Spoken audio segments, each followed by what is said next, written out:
Our first thought in our sermon today is that Noah was a righteous man. This is verses 1 through 6.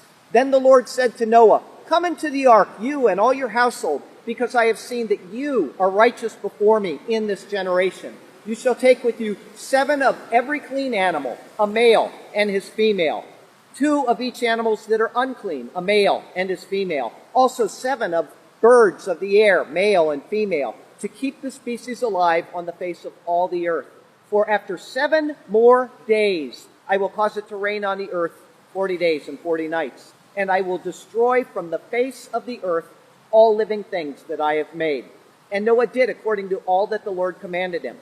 Noah was 600 years old when the floodwaters were on the earth.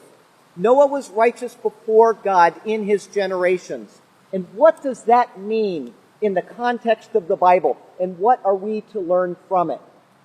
The free online dictionary, which means that I didn't have to pay a penny to get you this definition, defines righteous this way: moral, concerned with principles of right and wrong, or conforming to standards of behavior and character based on those principles. Moral sense, a moral scrutiny, a moral lesson, a moral quandary, moral convictions, a moral life. Now, there are lots of other definitions for righteous out there. I went through many of them, and they would all suffice. But this one particularly is good because it continuously repeats the word moral. If Noah was righteous before God in his generation, then that righteousness deals with Noah's morality being lined up with God's morality. Now, how can we know this? Morality, this is going to be a short little lesson in philosophy. Morality must stem from somewhere. If I love my wife, that didn't come out of an apple tree. Instead, it came from somewhere else, and it is defined based on a perfect standard. Love does not simply occur by chance, and this is true for all other moral virtues. If someone bumps into my car, they're driving negligently down the road, and they bump into my car, I will get upset. Why is this? It's because I have a sense of justice and a sense of righteousness in me. And that is based on a perfect standard of these things. If this was not the case, then we would simply bump off each other like bumper cars, and there would be no repercussion and it wouldn't matter. But it does. I argue against abortion. Someone else argues for abortion. The very fact that we are concerned about the issue of abortion at all is because there is a standard on which we are arguing that premise.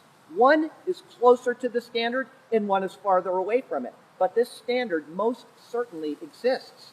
If an objective law, such as truth or justice or Noah's righteousness, exists independent of our finite minds, and it does, then it must come from a perfect mind.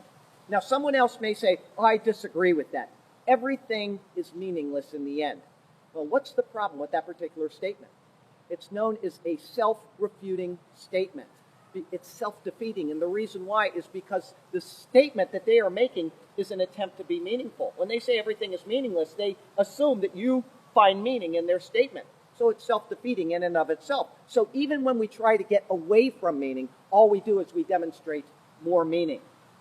As I said, that's a little bit of philosophy, and this is not meant to be a discussion in philosophy, but an explanation of why Noah was considered righteous in his generation.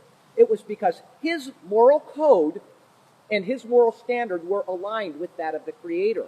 And this is what we need to know about this particular account in order to understand it in the context in which it's given.